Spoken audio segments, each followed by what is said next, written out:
नमस्कार भैया, आरो ई टाइम हम झांसी में हो। झांसी में एक ऐसी शख्सियत हमारे संगे हैं जो वैसे तो राजनीतिक हैं लेकिन बुंदेली पे बहुत काम करत और बुंदेली कला संस्कृति के जाने माने नाम है। लेकिन माहौल चुनावी है, सो आज केवल राजनीति की बात करें।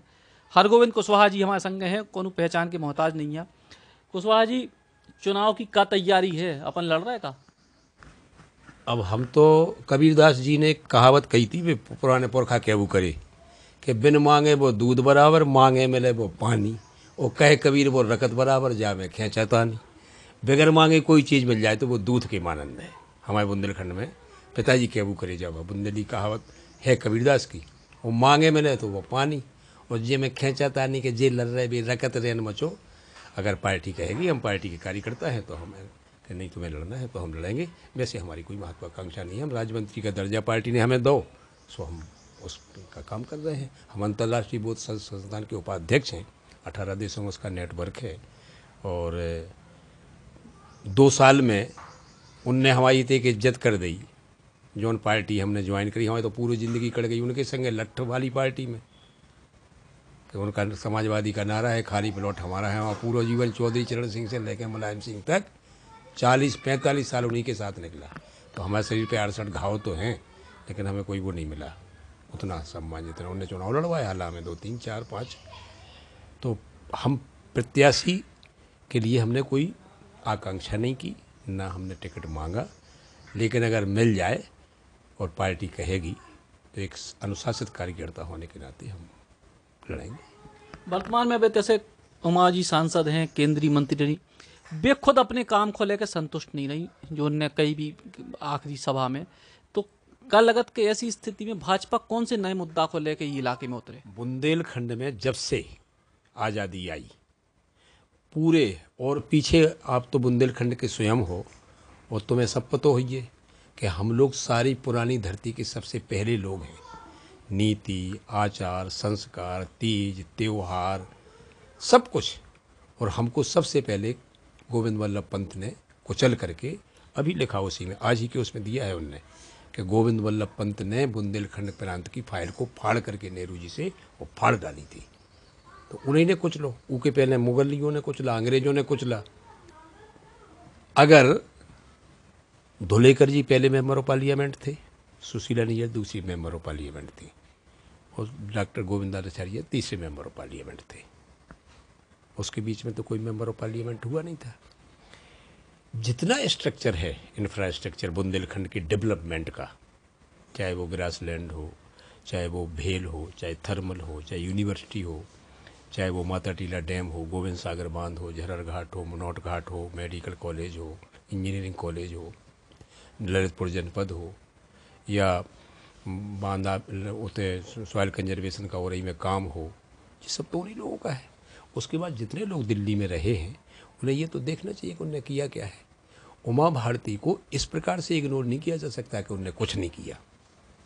3 काम केवल, Bundelkhand express way, defence corridor और केन बेतवा की पहल जो मुलायम सिंह ने और दिग्विजय सिंह ने की थी।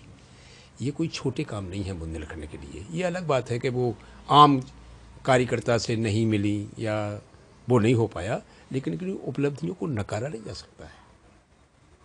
उमा भारती खुद आज उनका बयान छपा है हिंदुस्तान में, टीवी पे भी आ रहा था कि 2016 में उन्होंने कह दिया था। तो अकेले उमा भारती के व्यक्तित्व कृतित्व पे कोई हार जीत नहीं होना है। हार जीत मोदी और योगी जी के कामों को लेकर के होना है। और भारतीय जनता पार्टी तुष्टीकरण की राजनीति करती कि मुसलमानों को गले लगाओ, फलाने को कह दो, ढकाने को कह दो। सिद्धांत तौर पर राजनीति तो जिस पे जनसंघ का बेस था, हर हाथ को काम, हर खेत को पानी, घर घर में दीपक, जनसंघ की निशानी वाला नारा लगा था सन 1956 में जब बनी थी, श्यामा प्रसाद मुखर्जी ने बनाई थी। तो ये कह देना कि हमारे पास कोई मुद्दा ही नहीं है लड़ने का, ये बेमानी बात है। जिस व्यक्ति की माँ लगातार 35-40 साल तक दूसरों के घर पे झाड़ू बुहारी करती रही हो, वो प्रधानमंत्री की कुर्सी पे पहुंच जाए तो देश की बड़ी पार्टी के नेता उसको प्रधानमंत्री के रूप में इज्जत ही नहीं दे सकते। कभी चाय वाला, कभी चौकीदार, कभी चोर के अलावा तो कोई दूसरी चीज़ जो प्राइम मिनिस्टर बनने वाले हैं। जयप्रकाश नारायण डॉक्टर मनोहर लोहिया के चेले हैं, मुलायम सिंह जी, लालू प्रसाद जी, उनके बेटे, या मायावती जी अपने आप को अम्बेडकर की शिष्या कहती हैं किसी को गाली देने से ही राजनीति में सफलता प्राप्त की जा सकती है? उससे नहीं की जा सकती। प्रियंका गांधी भी तो राजनीति में आई, उनके बोलने का तौर तरीका, उनके भाई का तरीका, उसमें अंतर नहीं है। इसलिए लोक राज लोक लाज से भी चलता है, लोक लाज का भी ध्यान रखना चाहिए। आप समाजवादी पार्टी से लंबे समय जुड़े रहे, फिर बीच में बीएसपी भी ज्वाइन करी, अब महागठबंधन होगा, को का असर आप देख रहे हैं उत्तर प्रदेश की राजनीति में जातिगत तौर पे या सामाजिक तौर पे? महागठबंधन हुआ कहाँ है? शरद पवार महागठबंधन में शामिल नहीं है, ममता बनर्जी गठबंधन में शामिल नहीं है, मायावती ने कह दिया कि हम कांग्रेस से कहीं बात ही नहीं करेंगे। बुआ भतीजी का उत्तर प्रदेश में जरूर एक गठबंधन है,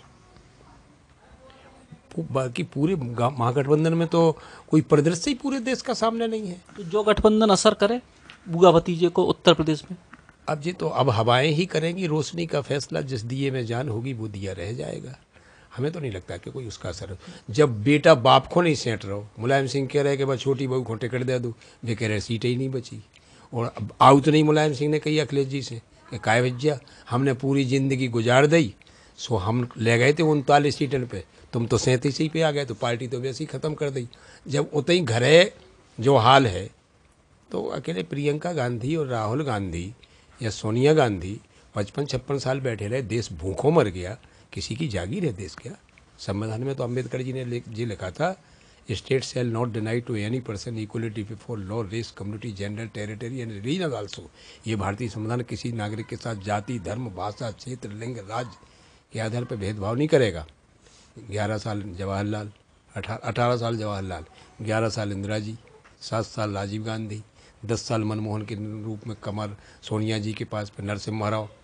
लगातार इतने दिनों चलता रहा शासन, उसके बाद भी कांग्रेस पार्टी का ये मन नहीं भरा कि देश उनकी जागीर है क्या? अगर गरीब आदमी कुर्सी पे आता है, फकीर शैली के आदमी, केशव प्रसाद मौर्य ने चाय की दुकान थी उनके पिता और भी चलाते थे, वे उप मुख्यमंत्री हैं उत्तर प्रदेश में, उनको पसंद नहीं करेंगे लोग? हमारी माँ ने डलिया बेची, पिताजी ने सड़क पर मट्टी डाली, अगर हम राजनीति करने आएंगे तो पसंद ही नहीं करें लोग। तो तुष्टिकरण की राजनीति ज़्यादा दिन नहीं चल सकती। और फिर अब देश बदलाव चाहता है, नौजवान लोग आ गए हैं, सबसे ज़्यादा नौजवानों का वोट है, तो इस पर क्या दिक्कत है? महागठबंधन बने चाहे कुछ बने, उसका कोई असर होने वाला नहीं है। अब तो एक बार तय किया सरकार ने, ये जनता ने, आम जन की बात करें आप कहीं भी, कि एक बार मोदी और। ये थे हरगोविंद कुशवाहा जी, जिनको साफ तौर पे कहना है कि एक बार फिर से मोदी सरकार आए, और अगर कहीं ना कहीं पार्टी उन्हें मौका दे चुनाव में, तो बेबी झांसी ललितपुर लोकसभा सीट से चुनाव में ताल ठोक तैयार हैं। कैमरामैन राहुल कोष्टा के संग सचिन चौधरी, बुंदेली बौछार किलाने। सागरश्री संभाग का प्रथम NABH सुपर स्पेशलिटी हॉस्पिटल, जहां मिलेगी आपको एडवांस्ड मशीनरी, आधुनिक CT scan, digital X-ray, 1.5 tesla MRI machine, 24 घंटे आपातकालीन फार्मेसी सर्विसेज एवं एम्बुलेंस। सागरश्री में संभाग का पहला लेवल 1 ट्रॉमा सेंटर, संभाग का पहला मॉड्यूलर ऑपरेशन थिएटर, संभाग का पहला फिक्स कैथ लैब, आधुनिक शिशु इकाई। सागरश्री में अब सारे रोगों का एक ही छत के नीचे इलाज और आपके अपनों के लिए ढेर सारा समर्पण। आयुष्मान भारत योजना के अंतर्गत आने वाले सभी मरीजों का निःशुल्क इलाज। सागरश्री, हमारा उद्देश्य आपका स्वास्थ्य, सदैव आपकी सेवा में तत्पर।